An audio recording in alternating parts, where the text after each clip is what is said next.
malamu na chaîne YouTube Danino Okapi One TV précisément na magazine Veritas oyo lelo tozali kobeta masolo ya politique kobeta masolo ya actualité oyo ezali bongo ko brûler awa na démocratique du Congo. Ngai mopanzi sango Patrick Borel Mukendi nazali bongo liboso ya bato misato ba politique oyo baye biso na bango tokosolola durant ba minute oyo bapesi biso. Tokobanda bongo na docteur Lianza Deni azali secrétaire général interfédéral MLC topesi yo mbote na ye. Mbote ndeko nazali secrétaire interfédéral chargé de planification des actions en mouvement de libération du Congo.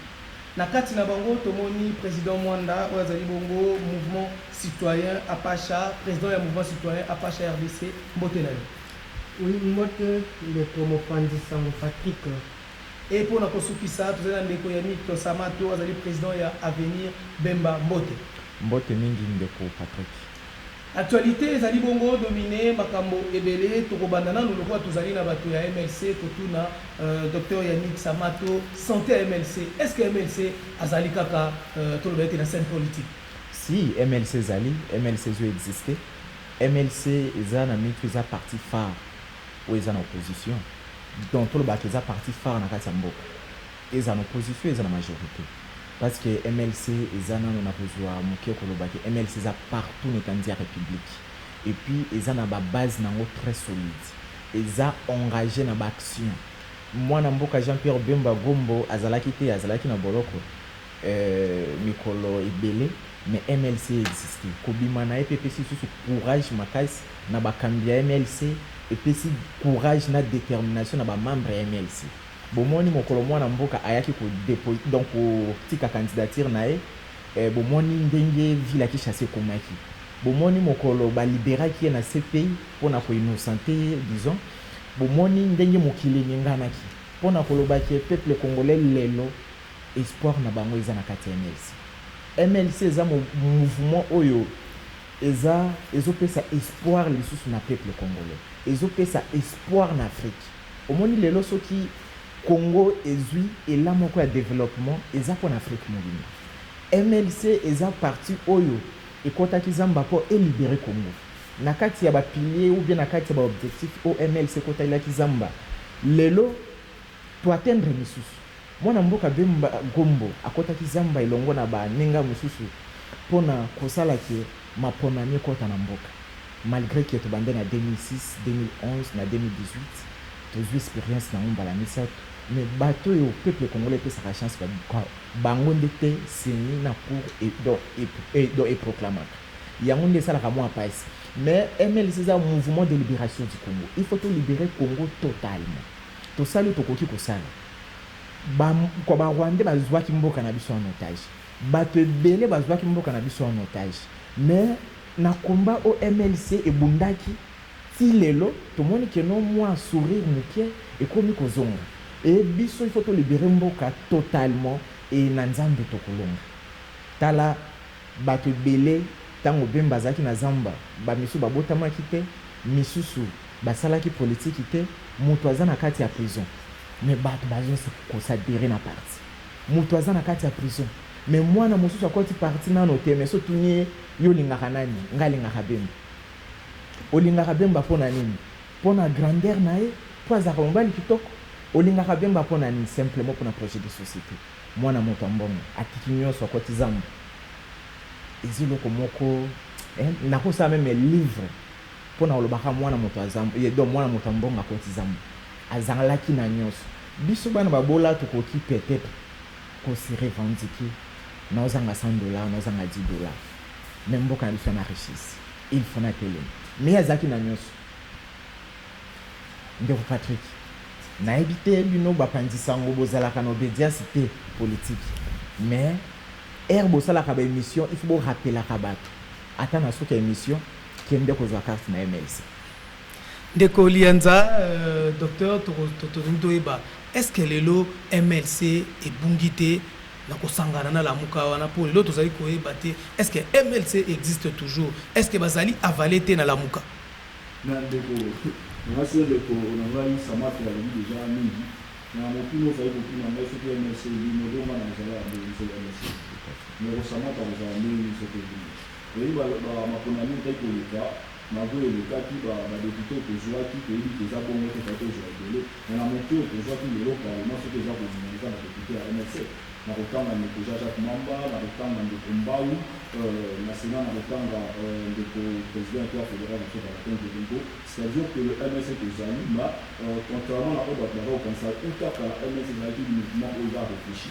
et tenir bien à bateau par un bongo donc le Bakango il faut que le bateau ici il faut que le gars donc ici que c'est là tout débat et ça le comme il faut les amis dans le parlement vous sentez puissance et avoir du cœur avec le MSC Bazali au Bazali de ça mais il faut le gars qui ministre qui cherche que je ministre que je vois ça donc le MSC vit que Zali ce que vous avez dans mon côté et dans mon est-ce que absence ya ndeko Jean-Pierre Bemba pe Zali pe ko chamwa koko sauté absence na scène awa na Congo pour tout le monde qui aye ba visite claire aye azongi est-ce que kozala na awa te ko chama wa musu pesa ndeko sama to ba ki mo komisa ni que de la famille chef de MSC donc le MLC de la partout le soit présent président a dû avoir un carnet vision atlantique mais commissaire a déjà de défendre la idée de défendre déjà commissaire déjà de défendre la idée donc présence la président ou pas du saut comme on a allé commencer à intégrer à faire les gens message à ça donc il y a Simbaba Mando qui a voulu la Congo qui faut autour de lui à ça va idée au lieu de leur autour à tout donc avantage à MLC ndeko Mwanda ozali président ya mouvement citoyen Apacha ezali nini mouvement citoyen pe objectif nango ezali nini bon merci ndeko Patrick pour na motuna opesi biso awa ndenge oyebi ba mouvement citoyen napesi nanu longoni ya ndeko na ngai docteur oyo avandi pembeni na ngai ye na ngai tozalaki ndenge moko toboli ndenge moko mpe toyebani kala nasepeli mingi ye lelo akomi obeta lisolo ya MLC ndenge akatisi ngambo donc biso yeyo totikali awa babundeli ekolo Apacha ezali mouvement citoyen oyo ebundi makasi pe toza na histoire ya mabe toyebi ndenge nini mboka na biso esalisi biso mpasi banda mpona kolobelaka histoire ya Apacha ndenge tosala yango depuis 2015 ti lelo awa donc Apacha ezali mouvement citoyen oyo ezali mopanzi ya peuple biso tozobunda na peuple pour que vérité oyo tolukaka pour que mbongo wana oyo tolukaka mpona ekolo ekoka kozala nango vérité donc Apacha ezali ekozalaka mpe okosala oyo nyonso peuple asengaka neti lelo oyo makambo ezali kilikili ke tala kaka Tshisekedi depuis akomi place aza wana peuple ye moko ayebi na bakondition nini akomaki place wana me na lolenge eye azokamba mboka ya mabe topesi mbote ya mabe biso totelemeli yango donc ezali oyo mosala biso peuple congolais tosalaka peuple oyo bazobenga peuple conscient yende atelemaka yende babengaka activiste oza activiste parce que ozomona mabe mpe olobeli yango na mongongo ya makasi mpe baoyo bazokamba mboka bazonga nsima basala bolamu donc yango wana osala Apache asalaka mais tozomona baactiviste ebele baza kosombasomba bango lelo lobi atiki mouvement akoti nini boye oui ça c'est vrai ezali politique dans beaucoup de cas lelo mpe activisme yango community politique bato bazali kosala kononi mpona besoin ya mbongo tala kaka motu nyonso oyo akelama azaka na babesoin oyo fulani ngani asala me oyo nyonso ani ekokisa meso osenga mbongo na yango nde ozomona bato balingi abuka alona lelo abuka lelo alia lelo nde ozomona ke azwi mwa libako bapesi $5,000 amoni ke no ngana koka kobunda lisusu na telefone akote na ngambo ya bato ya mabe babomaka pepe akatisi atiki biso tozaka na place wana tozobunda tozobunda bandeko mais tomoni mpe actualité ezali dominée par c'est vrai Covid-19 baarrestation ebele bainterpellation mais eza mpe insécurité oyo bato akomi kobanga ngo koleka Covid-19 ndeko Samato tomoni na Katanga bazali même koyiba bana nini ezoprovoke insécurité wana mboka ezali géré mabe ou bien ezaka kandenge tomonaka ke bato balamuki lelo basali ba mouvement pe ya mabe mpona kotia population kokoso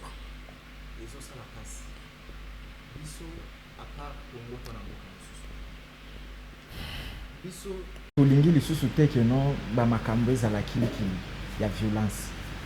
yango omoni tobundaki mpo tokende élection makambo nyonso ezosalama lelo koviole koboma butu moi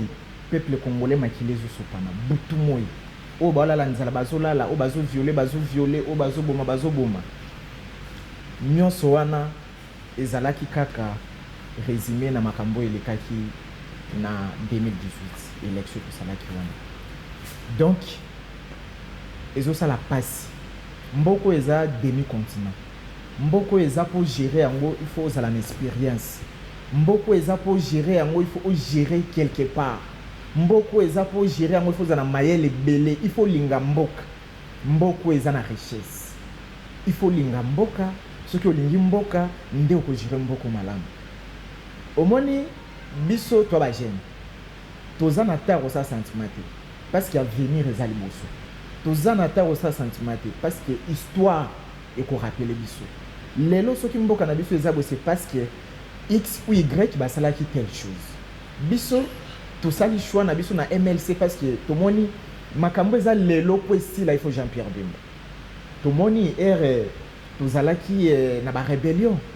mutu moko te akokaki koloba mopanzi wana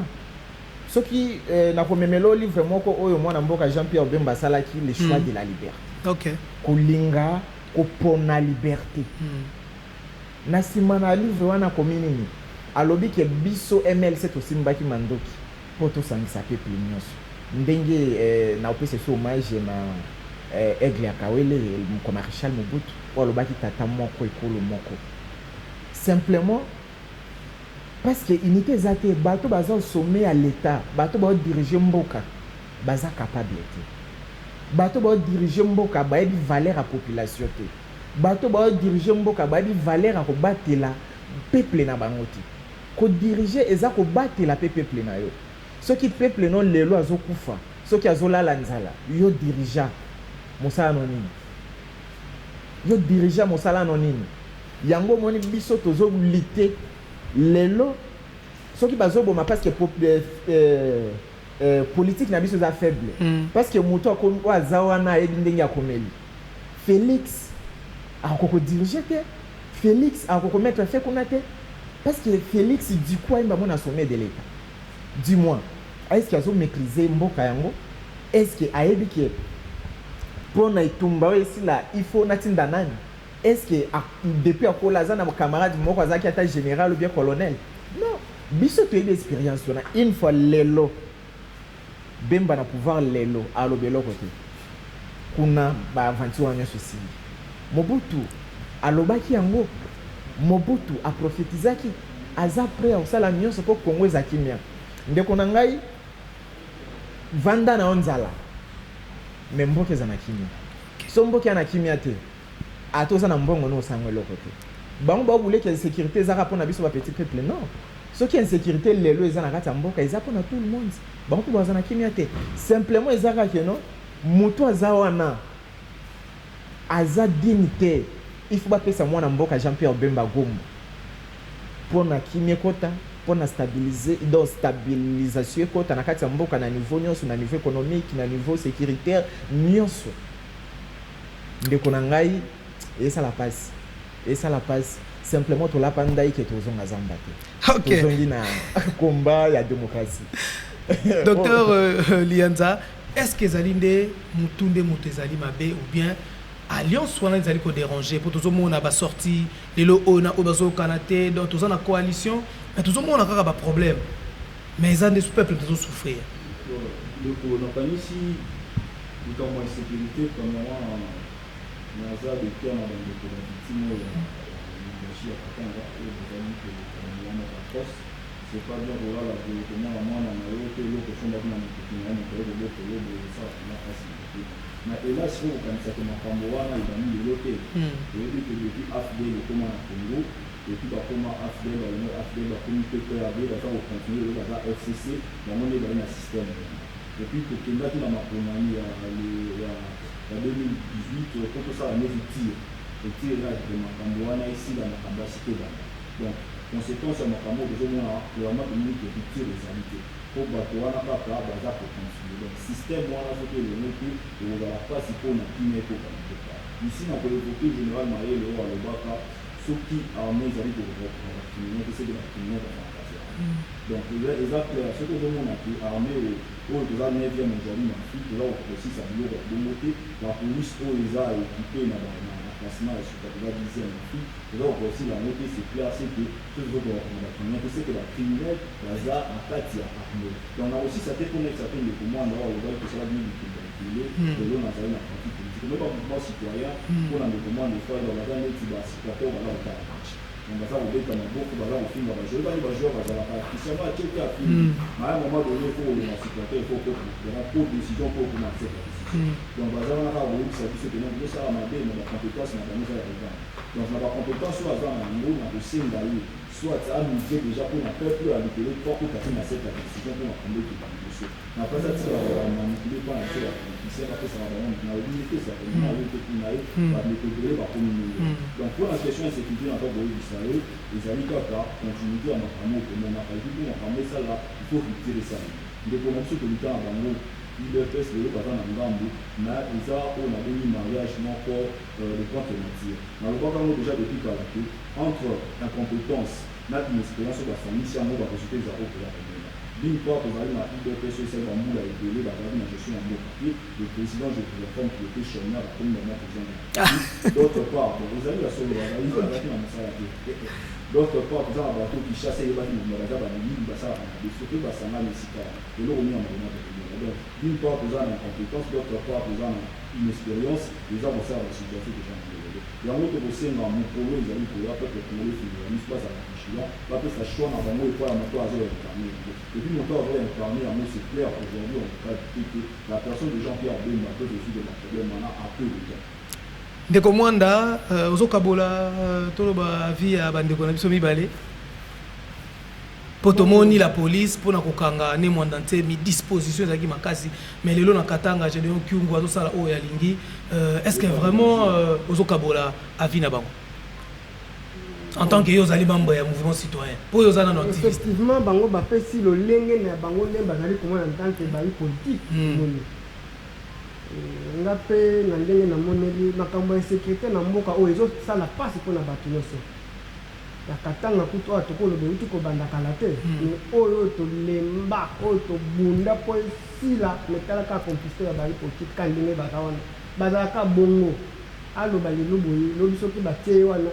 omoni ke kozalaka ndenge bacaméléon voilà donc oyo ya este kuna ti lelo tozokomprendre kampe baoffensive oyo bauti kotia mikolo oyo comme de même eza na quelques réalisations oyo biso tosepela nango mais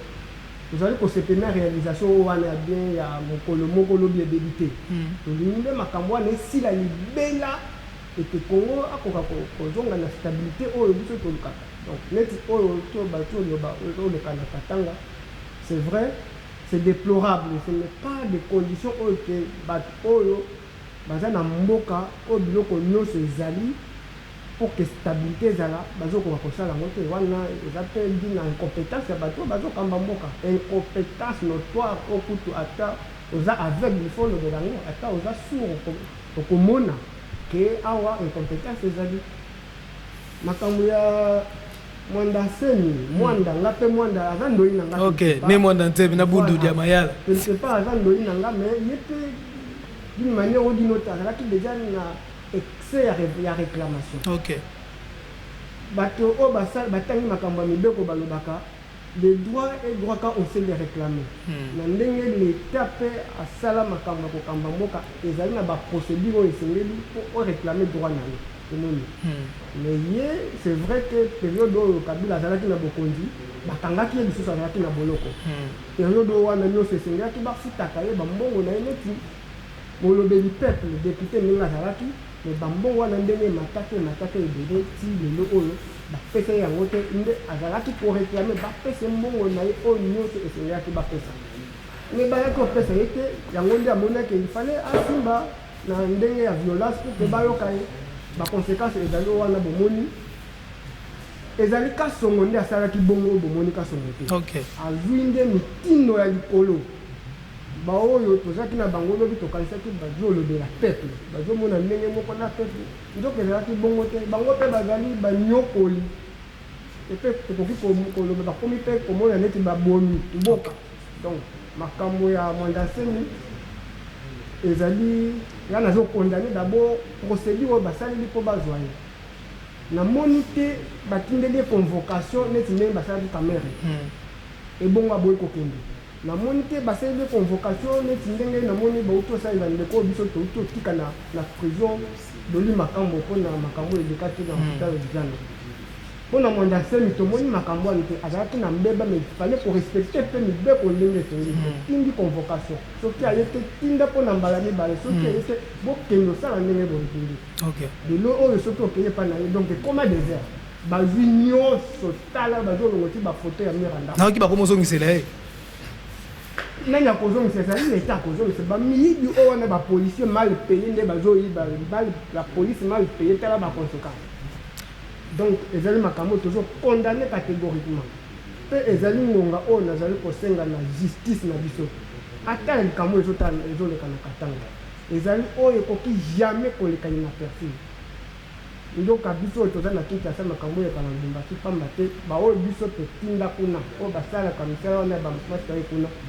bazovanda te tous les jours bazolobela yango makambo wana esila mpo katanga ezali mpe vile monene ya mboka na biso esengeli ezala mpe na stabilité mpo epesa fierté ya mboka na biso mobimisi ok tobeti masolo ya sécurité sikoyo toloba na dossier na biso mosusu tozwa dossier oyo tokozata mwa 5 minutes par rapport ya incident tobi insécurité mpe na Sénat. Est-ce que démarche ya président ya Sénat Alexis Thombo Mwamba ezalaki malamu ya kodénoncer ya koloba likambo liboso ya plénière ya bato nyonso liboso ya mama Bibiche toloba mama Goya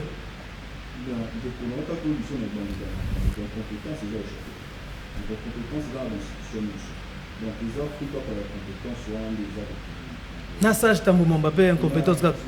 makambo asali azala d'abord un stable totali politique na bandaki na ACD ya liboso ate ACDK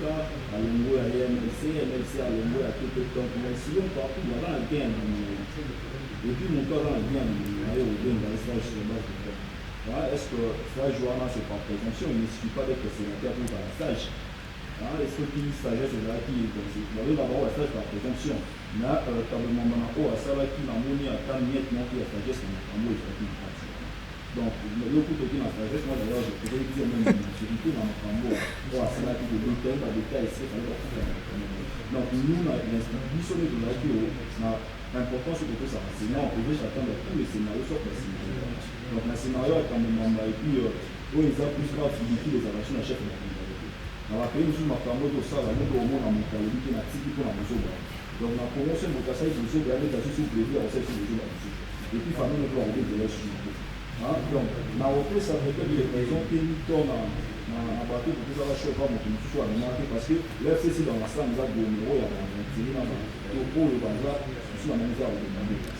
je veux payer assez que badéputé promotion bakokimalo place bakona souci ya peut-être pouvoir voter bakamala donc nyonso kokende na baélection kamema baza kaka fula inespérance ya baélection ya mabe yango makambo kokende donc nzete ya mabe bokamela malamu ndeko Samato ezaka lisolo tozobeta eza affaire ya bamillion nde etumbi mboka. Est-ce que mama Goya il fallait kaka akotisa ayeba nini basalelaki mbongo wana tout à fait po bazali famille politique moko omoni c'est vrai qu'il y a beaucoup de même famille politique mais babilo comme sur ma défense pour dénoncer na auto loba que no MLC même ando qui porte la démocratie hein ezate que soboza wana eza makambo donc eza dans l'individualité ou bien bo vandi na kati ya Sénat pour défendre famille politique ou bien coalition na binote et zamba liboso que non moi cet esprit qui était madame Goya pour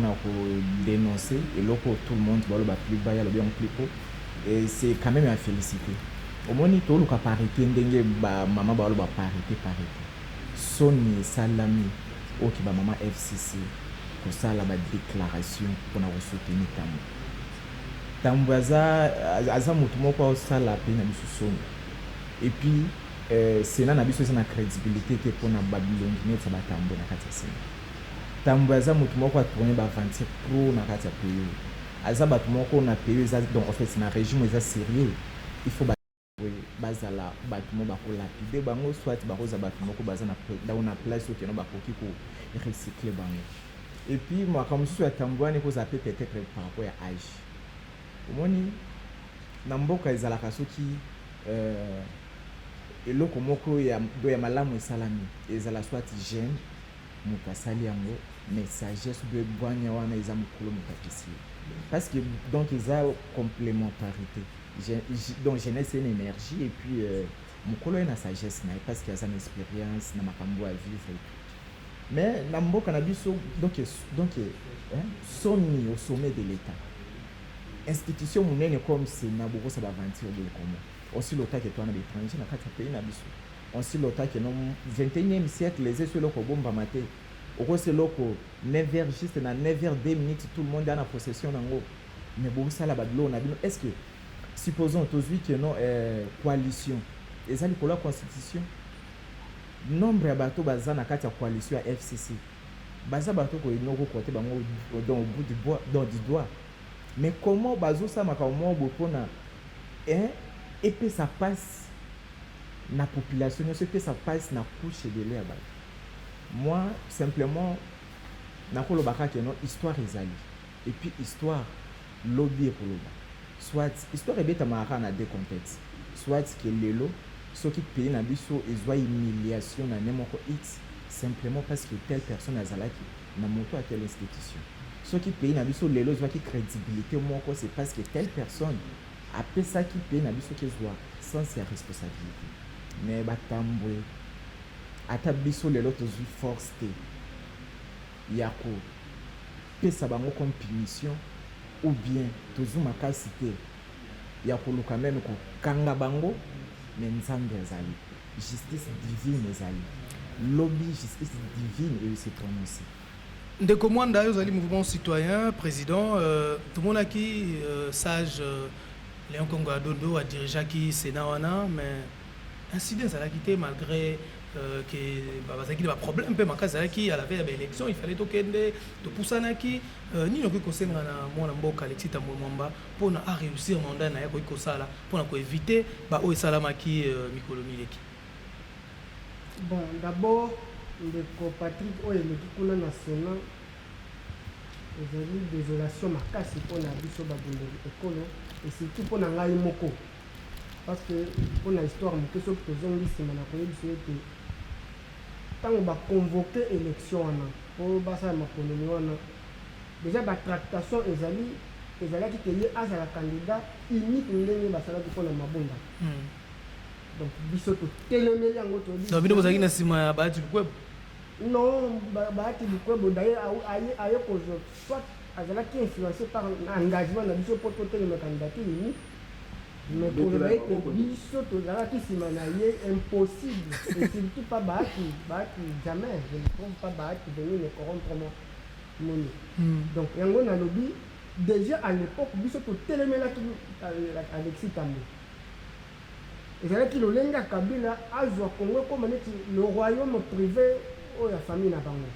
nde toboyaki mais Tambwe ki Bahati aye kobima mpe elombe mobali alobi akomeka ameki mpe conséquence ya démocratie ezokende ka na ndenge mosusu oyo biso tolingi ndenge mosusu corruption mpe eza wana nde bomonaki ya bino donc neti nga moko je ne m'attendais pas ke moto wana akoki kosala bolamu c'est vrai mpona likambo oyo euti koloka lobi totali ndenge sale wana ekomi ezali mpe kosala fierté ya ekolo na biso mpe bareunion piliki ya bato ya poto ekoya awa tokende osala makambo minene na Congo bakoti bango mpe place ya bongo kosala yango oui c'est bon mais kotala kama mbongo oyo ebimaki 4 millions mpona sale wana 4 millions bakongole balingaka bamillion te 4 millions tala eza mbongo ebele okoki kosala basale ya bongo mpe ebele omoni stade martyr ezwi 300 000 voilà donc yo moko oza na bainformation ebele ezali eloko ya mabe oyo biso totelemeli mpe nazokondamne makasi bapropos akoki kotenir devant mwasi oyo azalaki échantillon ya basi nyonso ya Congo ozoyebele bongo donc oatake deja basi nyonso etala kaka basi oyo bamileki bacor oyo bateni na kati ya FCC bazozwa courage oyo tosala badéclaration kosoutenir Tambwe bozosoutenir mabeti mpona nini soni ebomaka na Congo te soni ebomaka na Congo te mpona nini eza même écrit ya bato oyo basala mpo basunga kabila réussir te eza kaka même écrit wana nde bazocontinue na ekolaxe ke oyo eza bien or eza mabe mais biso tozomona yango eza mabe mpe tozotelemelanga il faut bayokaka peuple o modele ya bato ya ndenge na mboka oyo na motuna moko po tokomi vraiment minute ezali ya kotanga ndeko Lianza mwa liloba par rapport ya toloba démarche ya évêque Pascal Mukuna tozali komona ngo ndenge nini ezali aventure to ezali azali vraiment na badroit na ye po azalaki na bango ti azowanga nango tamwe mamba ndenge na kishasa ezala solo moni bazalotamba oyo mende eseka aza lokuta lelo soki babenge moto tamwema bambuku babi mende bazoréclame ti lelo bazolinga ye bato bazoréclame seke depuis ka bazali déjà na domaine donc soki baka basiloke okomi na kishasa donc soki bato batambola moto apapa nsala tamwema si papa bangafika mama donc soki moni bato bazotamba babi oyo mende eseka aza pena lokuta makasi donc kombo ya tamwema eza injure même mpona famille na ye donc lelo soki nga komi na yo yayi tamwema na kobanga kosepresente moko na coloration mosusu ndenge bandeko bamenge nini bakoma na moko kobanga nayebi te so na kote nyonso nini kala lokota nini na pembeni oyo afingaka basi bakolo bon mpona ndeko efeke na oyebi ya bo arela marché na mboka oyo kongo eza na besoin ya bato ya sika bato oyo bakomi na kongo libiso ndeko tamwema ndeko mukuna démarche na ye ya koloba mabe je trouve pas eza na problème te kongo ete akola mokalo bamabe mais il faut que ya comprendre que le combat c'est pas face à nous donc le MLC biso toza kobimisaka nde système donc je le vois vraiment attaché autour d'un individu c'est comme si ayei na 140 vraiment radio et puis vraiment franchement soki po lingo tele liboso po ta barrière grave na ye donc faut pas se lancer dans le combat où barrière grave mais en makambo et puis plus de contradiction on écoutait peut-être eza ti na makambo wana je veux pas tout namele na makambo wana mais afin que je sache il est vraiment ridicule mpona biso bagene ya lele ndeko ndeko oyo azali ndeko ndeko mwamba nango mpe ndeko président azali mokanda mpe soki conseil mwana moko ekozala esengo te lobi namoni ye pembeni ya alexika ndeko baati aoke baati po abima na babanderole lelo batie camera alobi te nga nasutenaki ye te naye ndeko naye kosoutenir biso lelo alobi na ntango emamba te lelo batie ntango emamba lisusu ekozala bien te lelo bato na président kabila bobetele maboko lobi ozongi lisusu te nazalaki lokuta bon tu vois ça c'est pas du sérieux donc système wana oyo na mboka na biso mipa yango jeunesse ya MLC yango mouvement de libération du Congo ezolite mpona changement ya système changement ya homme donc moto azala bini na koloba teno nasali mabe na longo oyo na koloba te ezala bongo ezala te keno olobi lelo a lobi lobi z et puis plus grave le peuple bakomolanda o kaka bongo ça je comprends parce que toi na politisation ya Congo na biso eza ya pe élevé peuple tokendaka kaka bongo mais biso tozwi ata mwa chance ya kovanda na bakelasi ya malenga il faut tolinga message moko mpe tozala tolobi tozala honnête na makambo okosala aujourd'hui l'attaque kabila c'est droit alors la procédure normale à la kabila mais dernier va attaquer Tshisekedi le lendemain donc yesika mbongo bando ya esika bokanisi bando ya on changer na et puis moto abongo ata moto akopesa confiance et ça n'engage que moi komba na ye na tiki asala makambo na ye na bana na ye mpe apesa bango leson mpe balanda likolo na ye pe so bazwaki ana moto moko ntina soki eza kabeli ndeko na nga mpe aza mopanzi oyo na asio ke aza porteur ya changement arecomprendre leson ndeko Samato. Est-ce que démarche avec Pascal Mukuna, ils ont confirmé tout le bail théorie, le bail est dans la politique, il n'y a pas d'amis, il n'y a pas d'ennemis, il n'y a que d'intérêt. Oui, quand on dit docteur Lianza, à autour de tout de suite là, combat oyo évêque Pascal Mukuna omoni, parce que tu dis qu'il y a autour de la FCC, aza parmi bateau donc nakala qui extrait la vidéo nae, la kati ya église. Bengalo baki mwana mobali o kabila mwana oyo anyokwami mwana mobali on suppose que non même si au moins nde baloba que non la politique est dynamique yango eza ba marque na il faut être constant mais beaucoup ça yes quoi ngalo ba que non échec ou bien fiasco yo FCC salaki y a ngel donc ya za la sco la vie yango eza peut-être combat ça mais tu éviter total peut-être c'est la fait qui justifie mais pour le baboué donc na minute pour le bakeno voilà tout ce que nous combat en tout cas je me réserve encore par rapport à combat parce que donc kabila lobaki nani azalaki on a dit évêque azalaki kabila bi azanga 15 personnes 15 personnes il y a personne na kait donc on suppose que non ata yeye ou bien na kaish ou bien na nini na lamuka je trouve qu'il y a donc il y a apporter presque rien et au moins ba âge wana ou quoi conforter donc pour importer le côté on suppose que non aloba ba benga en consommation média au pas populaire et puis ba to bongo belé tomonaka lobi akomi candidat nde bapaster bakomi toyebi mpe ke bon enjeu mosusu makasi ezali ya seni ezala mingi ya basala ya nzambe peut-être toyebi te pourquoi pas maison civile non mais basala ya nzambe ya nini société maison civile aussi ouais peut-être nabikeno peut-être ke non aogize seni mais totalaka totala et puis lobby de moto opesa biso position ya bien ndeko mwanda évêque Pascal Mukuna a rejoindre bino na mouvement citoyen oyembi ndenge nini démarche na ye bon évêque Mukuna c'est vrai alobi akoti mpe combat ya éveil patriotique mais biso ndenge tozali wana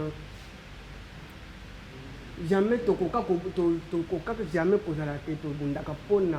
individu ou bien motu songolo boye te biso tozalaki obundisa nde systeme mobimba mpe tozobundisa lelo systeme mobimba parce que ezali yango moko oyo toza nango mais na ye ndenge azosala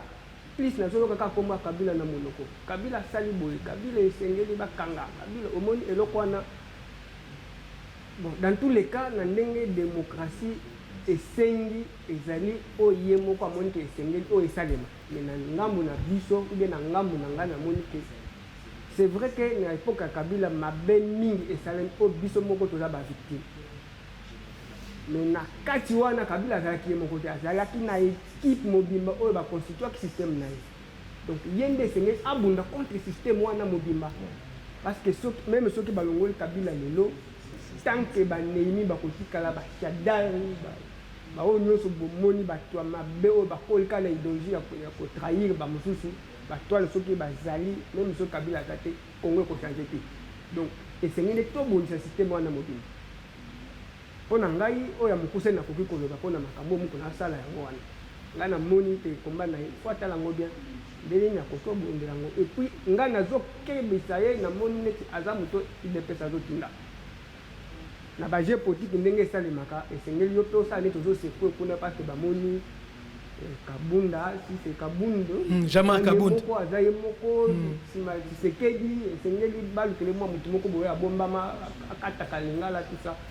donc soki aza nsima idps donc azomilukela moto oyo yakoka kosupporte yango te omoni bombe oyo euti obima wana euti na laboti donc bapesi déjà avertissement bayebisi ozwi premier soin deuxième soin toyebi te eza liwa donc abondisa nde système il fallait kutu azwa mayele ya koconsulte biso bato tokoza déjà moi 6 ans 5 ans d'expérience malgré âge na biso ke bino ntango bobundaka bosalaka ndenge mais d'un coup tomoni kuna bwaki église amibwaki mpe na bitumbango sans consulter bato oyo bazalaka na kati wana ezali erreur ya makasi tomoni mais topesi chance akoka kobunda na ndenge ya moni mpe mpo kongo ekende liboso. Merci pour na boyambaki invitation na biso ndeko Samato ndeko Mwanda ndeko Lianza pour na kobeta masolo ya politique tokomi bongo na suka ya émission na biso Veritas oyo elekaka na chaîne YouTube Okapi One TV to tsengi na bino pour na kolanda émission bokende ko s'abonner bokoyoka makambo ya kitoko ba jeune bazali koloba kitoko bazali kopesa pe ba idée na bango lolenge nini Congo ya lobby ekozala topesi merci na équipe technique mobimba oyo basunga kibiso pour na koko mape kozala na bino totondi bino tokutani bongo na mikolo mizali koya.